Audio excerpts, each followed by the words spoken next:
I could never forget what I witnessed during that strange dark night. I was a ranger in one of the parks within Mozambique, East Africa, and I have seen some strange things after 6 years of watching over the wilds. However, there is no place nor experience in this world that could have prepared me from what I was about to see. I remember staring at the shadows of the trees until it completely disappeared from the ground. The moonlit sky was shut out by a thick thundercloud that loomed overhead in an unnaturally quick manner. The birds that were peacefully roosted on the trees suddenly flew away when they usually wouldn't after a heavy downpour. This kind of unusual behavior would only occur if they sensed a threat that was greater than a storm. Perhaps I was just lucky, or rather unlucky, that I was the only one around at this specific area where this unexpected visitor suddenly appeared in front of me. This looming cloud that covered the skies was not a storm, but a way to cloak the arrival of a different kind. A strange iridescent lightning struck into an open space a few meters away from where I stood. I immediately ran and hid behind a tree in case it would strike again. But what happened next had left me speechless and completely spooked. In the area where the lightning had landed, cracks appeared a few feet above the ground like a shattered glass floating mid-air. It looked as if the space itself was torn by the lightning. And I couldn't describe it in any other sensible way even if I wanted to, since it should have been completely impossible for something like it to ever happen. I wanted to take a closer look, but I was saved by my fear and kept my presence concealed behind a tree amidst overgrown bushes. A few seconds later, the cracks on the space widened like a torn wall being pushed on all sides. And what came out of it sent shivers down my spine and shook me to my core. Before it even appeared, my chest tightened up and I began to quiver as if my body was instinctively reacting to something that my mind could not fathom. A pale limb came out of the crack and uncoiled its long fingers. My eyes were completely locked onto this otherworldly creature as it gradually revealed itself completely. The crack on the space was like a portal created by the unnatural lightning, and this peculiar being with a shoulder height of at least 8 feet just crossed over to our world right in front of me. Its body was like a slice between a human and a parasite. Its upper body was that of a severely hunched human's, but its head was incomparable to anything I know. Its 4 sets of round eyes were recessed deeply and positioned very far apart from each other. Its jagged set of teeth were protruding from its lipless mouth, and there were bundles of tongues swirling out of it like tentacles untangling themselves. There were only holes where its nose and ears should be. Its shoulders were wide and cast downwards. The lower body of this grotesque creature was bulbous and disproportionately larger than the upper half. There were webbed spines coming out of it like animated roots.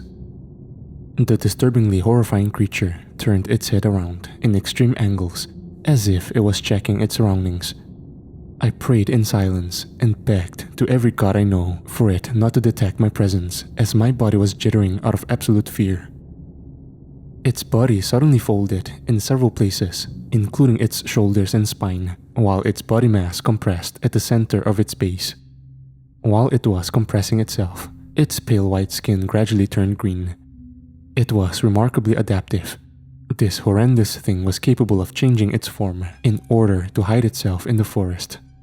It shifted its body structure to reduce its size significantly until it was no larger than a full-grown hound, and it changed the color of its skin in order to blend in with the habitat. Baffled and in disbelief, my eyes were wide open as it changed its form and disappeared amidst the shrubs on the other side. I was so afraid to move from where I was hiding that I waited for roughly an hour before I decided to flee. I had to be absolutely sure that he was not around and waiting to ambush me. My heart was skipping a beat whenever I heard some rustling as I headed back to the station with my wobbling knees. I told 2 of my trusted rangers what I saw back there, but they didn't believe me for obvious reasons. I personally wouldn't believe it either if someone would tell me such a thing. They said I must have seen an animal hiding in the tall grass and thought that it came out of nowhere when it stood up to run away when it detected me. But the fear that was deeply instilled in me was more than enough proof that what I witnessed was something that I'd never seen before. I was looking after the park for years, and I had more than enough experience to identify the animal even in the dark. Unfortunately, I had no proof of what I saw that night. Even the dark clouds immediately dispersed right after the portal was closed. After a few sleepless nights and trauma-induced nightmares, I also began to doubt if what I saw was actually real. I was also losing motivation and began to feel a bit sluggish. I kept on thinking about various possibilities which might have caused me to imagine a portal and the horrendous creature. The park didn't have enough personnel to fill in all the jobs that had to be done, and each of us were assigned to our daily tasks that should have been handled by at least 5 more men. There were only 3 stations in the entire park, and each of them were only manned by 2 to 3 rangers and volunteers. There were times that some of us had fallen sick from being overworked. I wanted to fix my mental state to get back on my feet as soon as possible. And so, I disregarded my own sense of judgment in consideration to our difficult situation. Despite my vivid memory, there was still a small possibility that what I imagined was due to fatigue and exhaustion.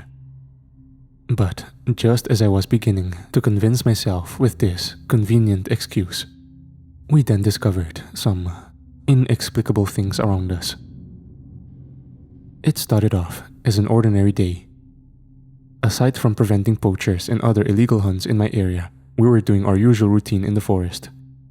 I told the volunteer ranger and a native of Mozambique, Jabari, to do his rounds. It seemed that I wasn't the only one who was feeling under the weather lately, since he also looked unwell.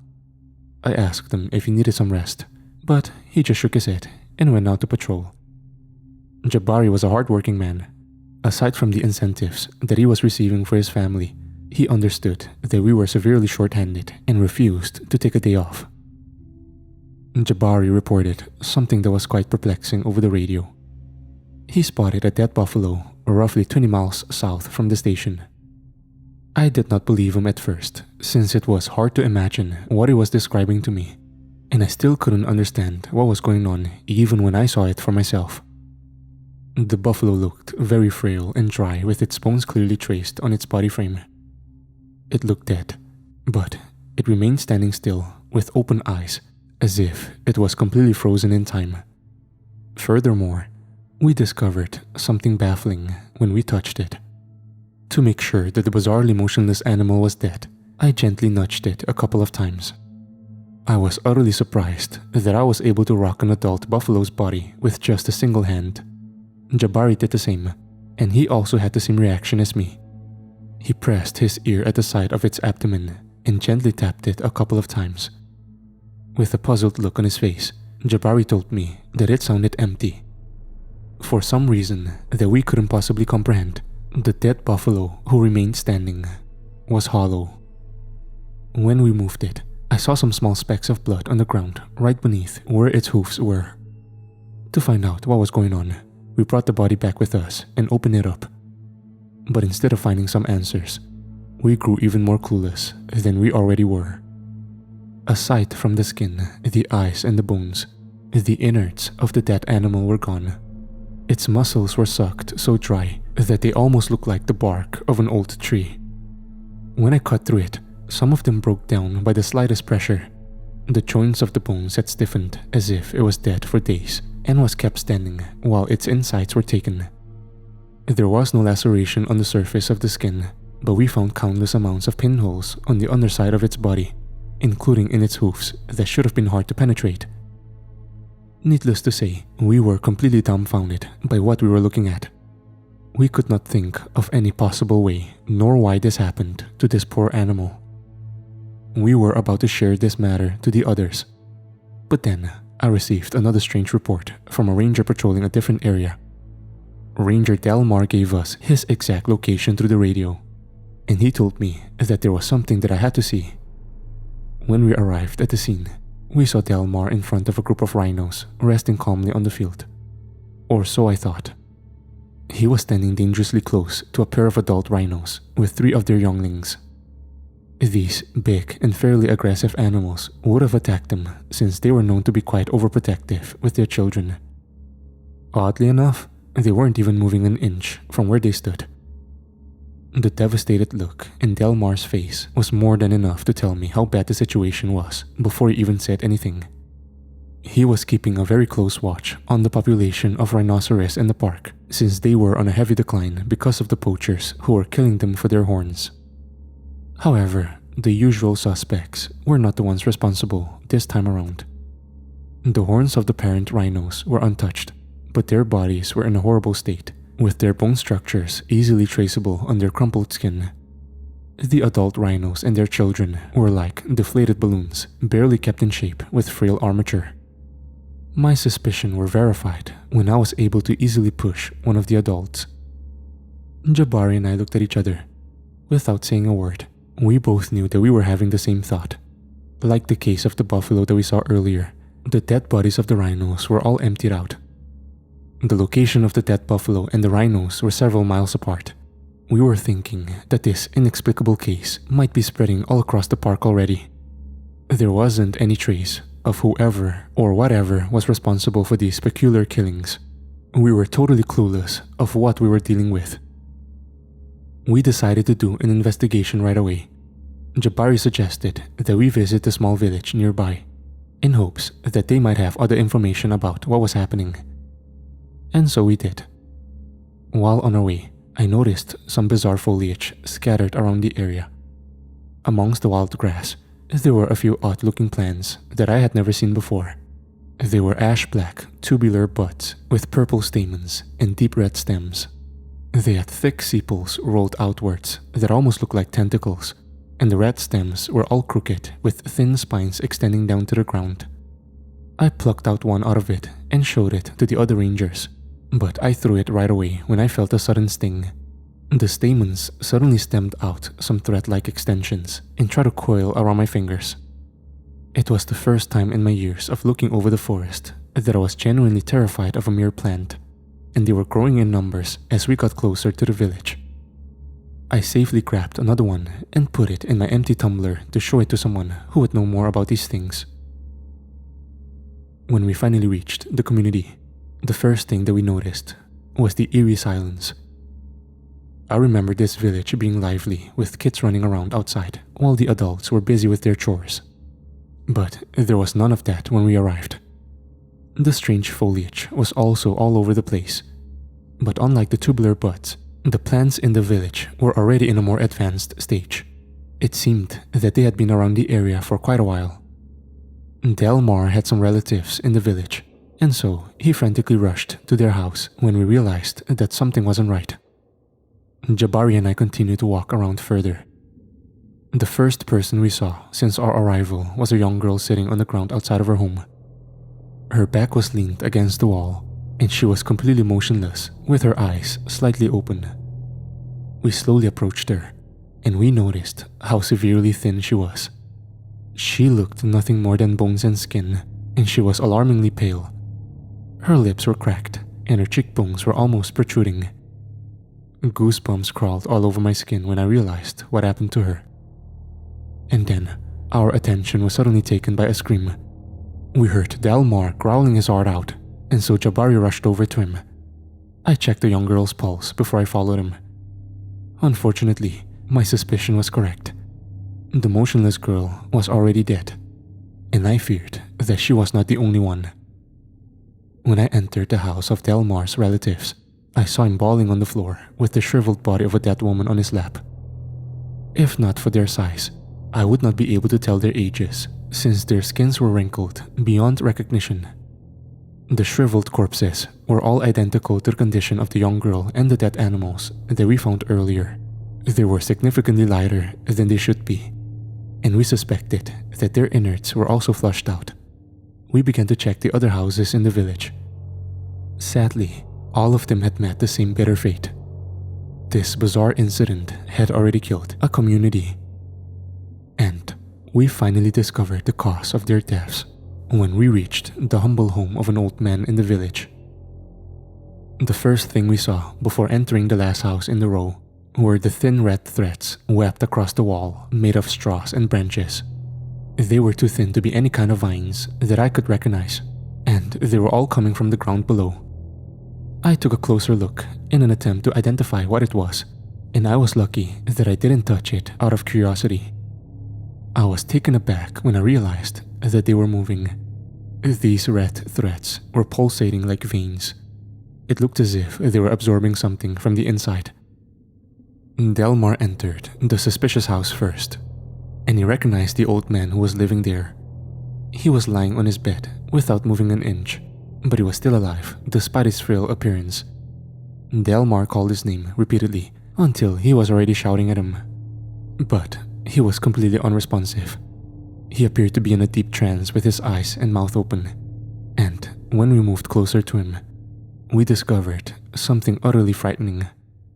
The red threads that we saw on the wall crawled right beneath him, and they pierced right through his bed and into his skin. There were dozens of these unknown strings coming from below, and they sunk deeply into his toes and up to his nape. For some reason, all of them were only on his backside.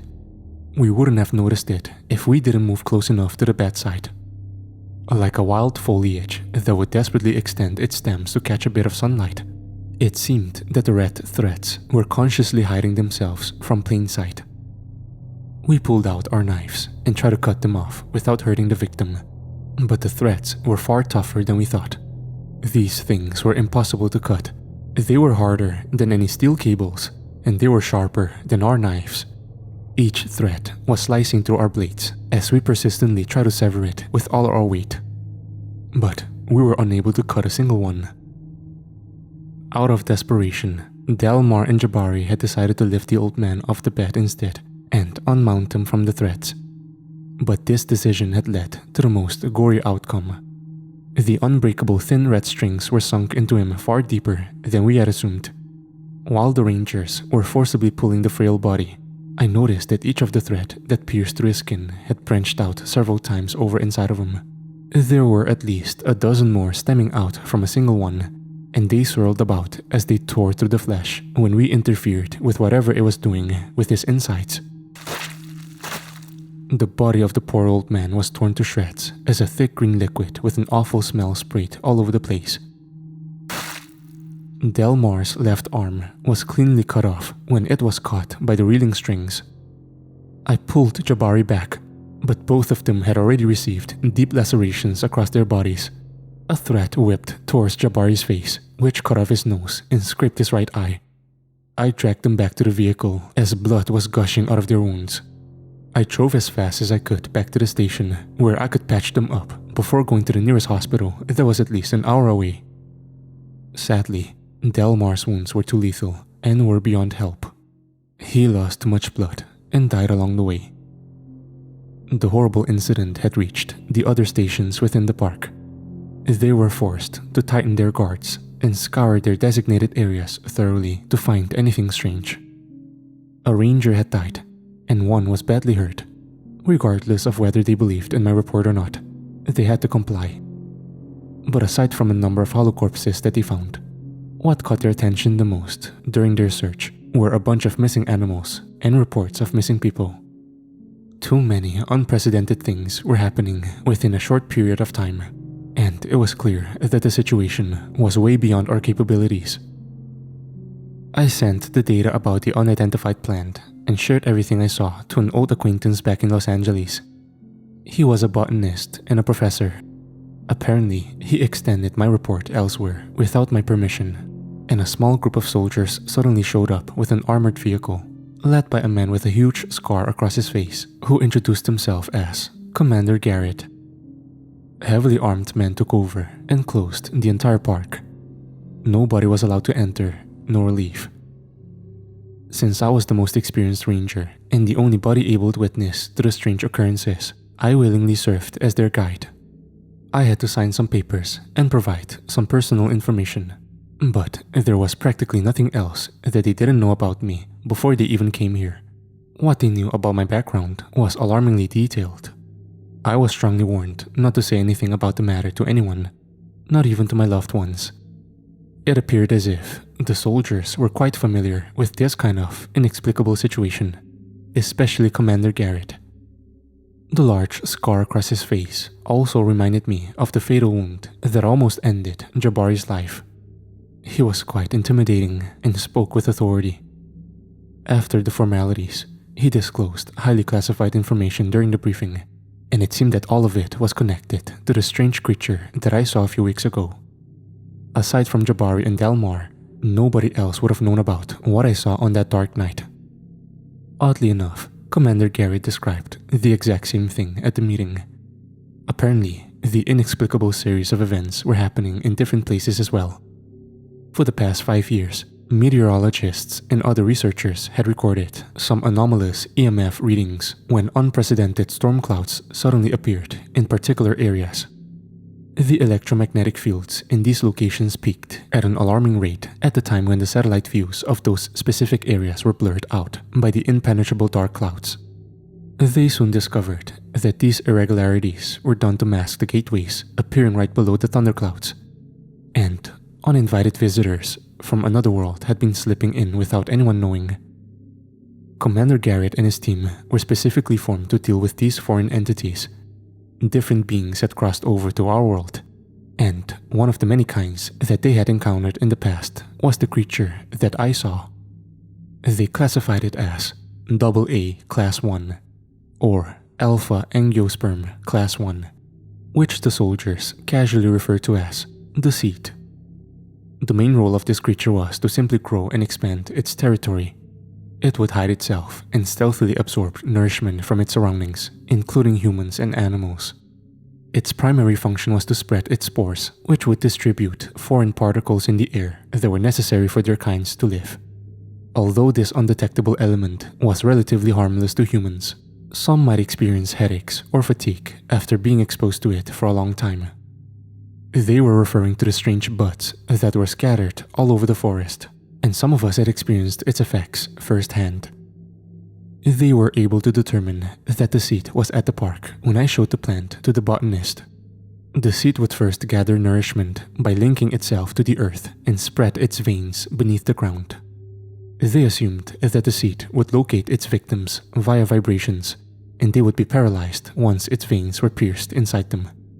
The remains of the victims suggested that the veins were also secreting a form of acid that could liquefy the insides of its victims, and then they would be emptied out once the process was finished.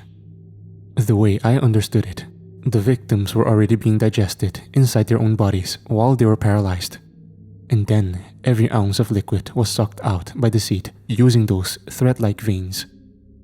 Since the process would take a while depending on the size of its target, the victims were put in a trance until it was done. Based on the locations of the areas where we saw the dead bodies and the foreign plants, the commander estimated that the seed's veins were already spread across to roughly 60% of the entire park. However, this carnivorous flower was not the worst part of this nightmare. In fact, as the name implied, it was but a seed, a beginning of their growth. I told him everything that I saw and witnessed for the past few days, and his brows furrowed as he took a deep breath. I could already tell that our situation was quite bad just by looking at his worried expression. A few moments later, we heard some gunshots coming from outside. An officer barged in and said, "The bugs are here, sir." Apparently, there was another part of this underhanded invasion that I was completely unaware of. It seemed that the seed had already reached the second phase of its growth, and it gave birth to another kind of species that were already roaming around the park. The commander slammed the table and said, "This briefing is over. The red bugs are already out, and it means we don't have much time. Arm yourselves, soldiers." As I walked out of the room, I saw the soldiers shooting a red flying creature that looked like an oversized insect from afar. It hovered around the area, and they managed to shoot it down eventually. However, the commander told me to get back inside when one of the soldiers came running. When I turned my head to see where he was pointing at, I was frozen in fear as I saw a swarm of these horrifying things flying right to our direction. As I stared at this new face of terror, I realized that this otherworldly horror had just begun. The seat had already gathered enough nourishment to act more aggressively, and it was no longer satisfied in draining out the innards of its victims. In order to expand its territory further and faster, it gave birth to another kind of species.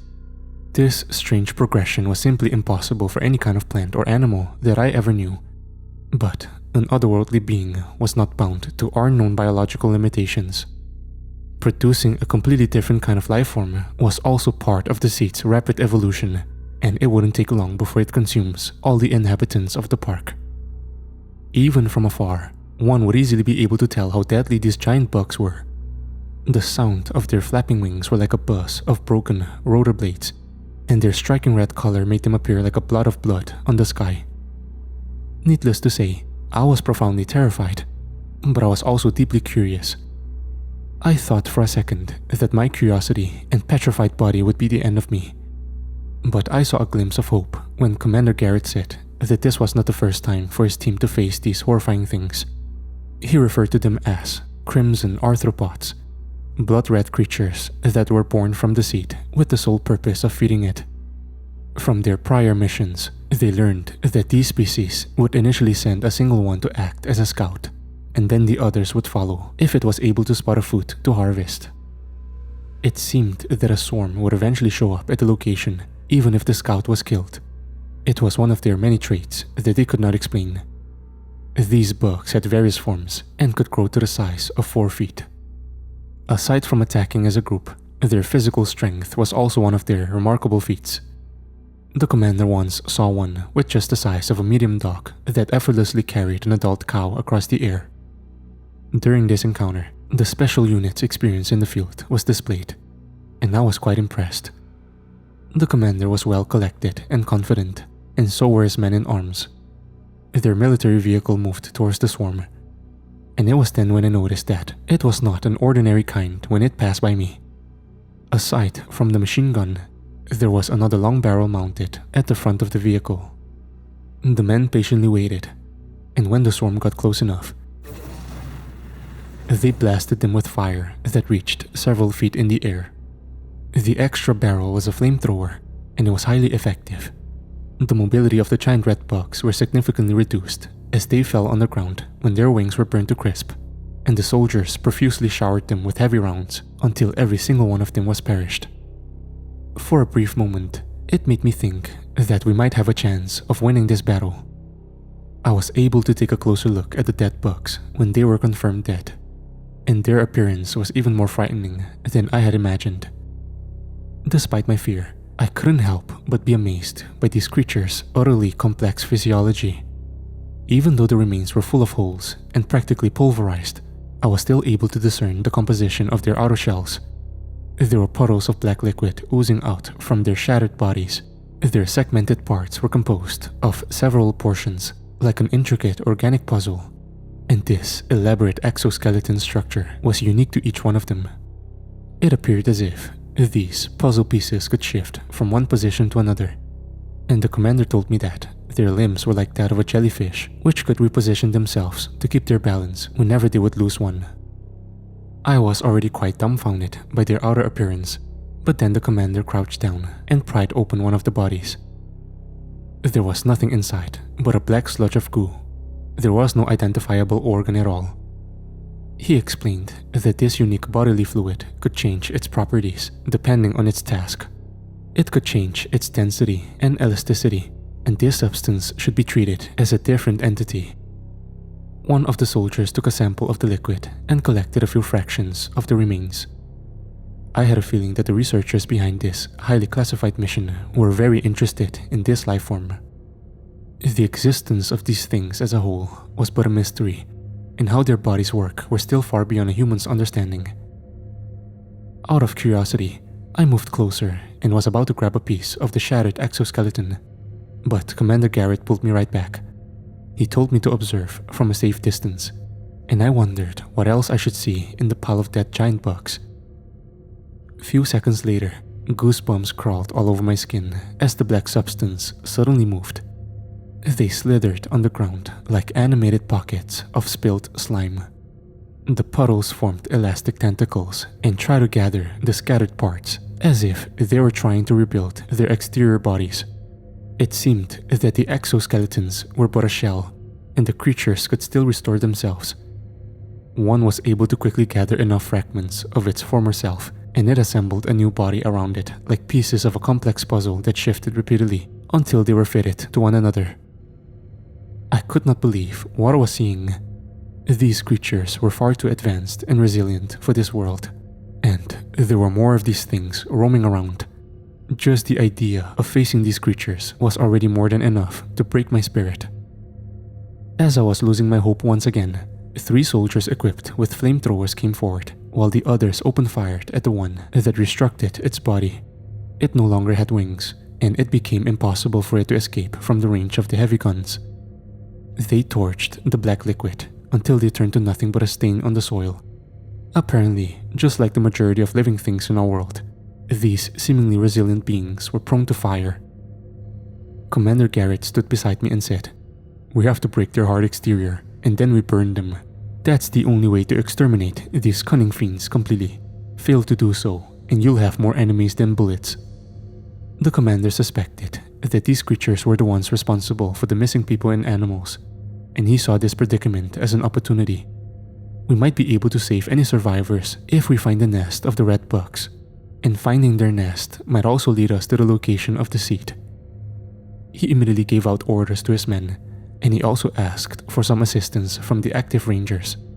Each station had its own rover, and the soldiers came with 2 armed vehicles. The entirety of the park was a big area to cover, and to search every corner with just 4 vehicles was quite a difficult task on its own. Aside from the vast land, there were also these giant red bugs that might attack at any time. Despite these odds, we needed to do what we could to stop the seed from growing further. The army man built a camp around my station and ordered 3 of his men to guard the post. They placed some mounted artillery and lit torches around the perimeter in case our enemies would come.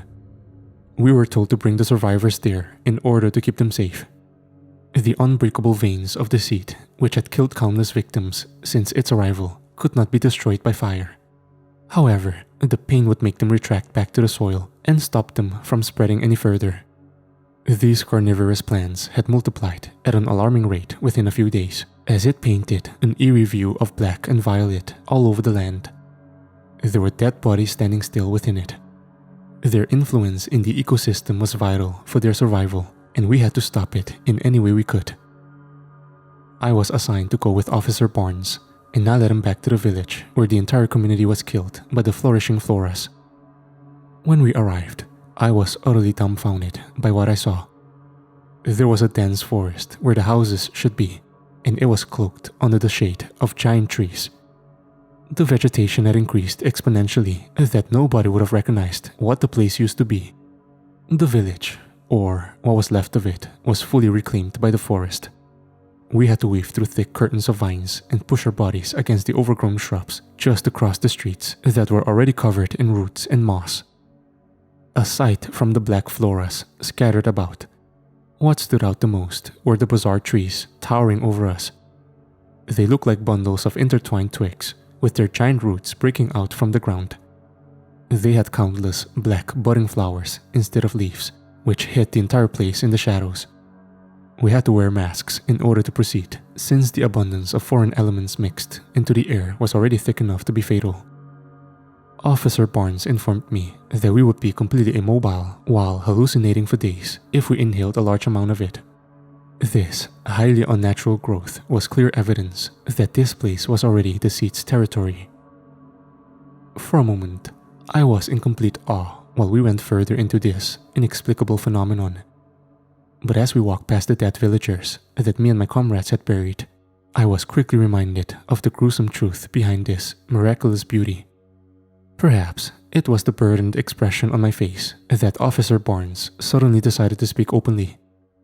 However, what he told me were not words to stop the crippling fear and despair building up inside of me. Instead of trying to encourage me with lies and false hopes, he told me what would happen if we fail. And it could get much worse than what I thought. We have to stop these things from spreading further no matter what. These mutations, These creatures from another side are not like what people imagine them to be. They are not advanced, civilized beings with beams and saucers, and they are not like gods who wish to be worshipped or whatever we humans came up with. They are brutal beasts, and they only see us as food. These man-eating plants, the giant red bugs, these are nothing yet. When the seed is done setting the stage, the hunter will come out to hunt. We encountered it once before. An isolated town in the north region was already turned into a jungle of unknown plants. It was far smaller than this park, and it was beyond saving. We managed to repel the others with tortures, but our heavily armed guard was almost wiped out by a single beast. It was bigger than a full-grown grizzly, but it was far stronger and faster. I was already made aware of the unexpected sorts that could come from the seed, but I didn't expect that it could also bear the likes of what sounded like a vicious predator. Our wilds had lions and other hunters, but they were easily murdered by the vines.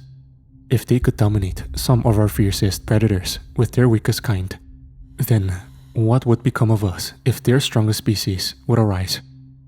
Officer Barnes elaborated further and added, "That damn thing flipped an ASV like it was nothing but a pushcart.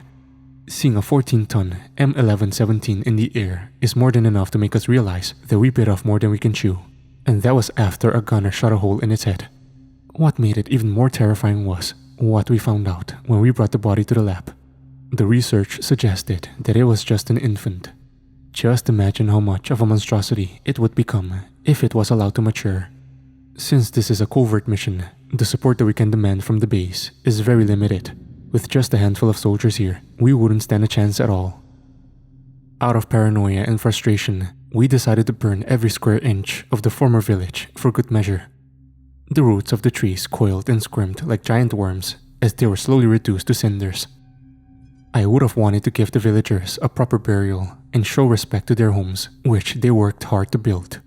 They were here before the park even existed, and it took a while before outsiders like us were able to reach an understanding with the locals. Unfortunately, we were gravely short in time, and the village was but a small fraction of the land that we had to cleanse from the invaders. The commander and 4 of his men searched for a higher ground to have a wider view of the terrain. They traveled to the east of the park and climbed the hill, and they were able to spot several affected areas almost immediately. The tall trees and their black foliage were hard to miss. Unfortunately, we also learned that the seed had already overtaken a large portion of the land. It was clear that we needed more men if we wanted to stop the seed from completely overtaking the park. And so, I suggested that we ask the remaining locals for help. There was a particular tribe that was in conflict with the implemented laws of the park, and they had to be persuaded in order to cooperate. One of the main goals of the park was to preserve and restore the natural balance of the wild. In order to do so, hunting animals without a permit was banned, in order to increase the declining population of certain species that had been relentlessly targeted by poachers. The intentions were good, but it also affected the livelihood of the people who relied on hunting. One of the communities who had a hard time adjusting with these new laws were a small Songa tribe that resided in the land long before the park was established. They were also known to be highly spiritual, and they were using animals for sacrifices. We were trying our best to provide for the communities within the territory, but perhaps we were not doing well enough. Sadly, some Sangha men were caught selling large quantities of ivory in the black market to make ends meet. The relationship between them and the institution just grew further since then. Their ancestors had been victims of slavery, and their impressions of foreigners were tainted by their tragic past. They saw us as outsiders who came and claimed their land. However, there was another unwanted visitor in the park that came to eradicate us all. We had to set our differences aside in order to have a fighting chance. The Sangha people had adapted fairly well with the modern lifestyle from the neighboring cities outside of the park, but some of the families were still living in huts made of straws. Compared to the other community that was already taken, it would have been easier for the seed's veins to invade their homes. Fortunately, the Sangha people were still there, or at least some of them.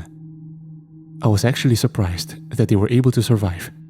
The last time I came to them, I arrested 4 men for poaching. I was expecting some sense of disdain as we entered the tribe.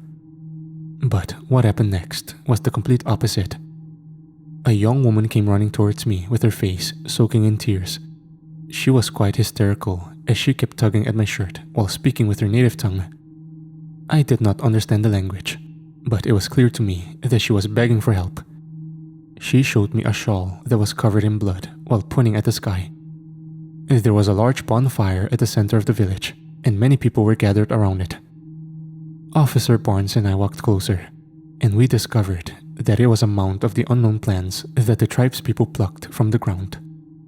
Without any knowledge of what nor where these things came from, the Sangha people somehow realized on their own that they had to burn them. Another person approached me, and he spoke to us in our language.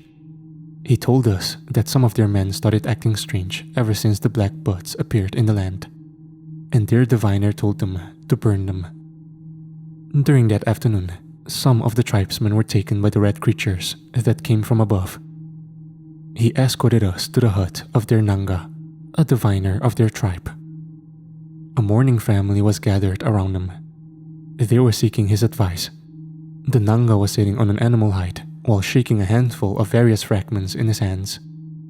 This was a very old spiritual practice of the Sangha people.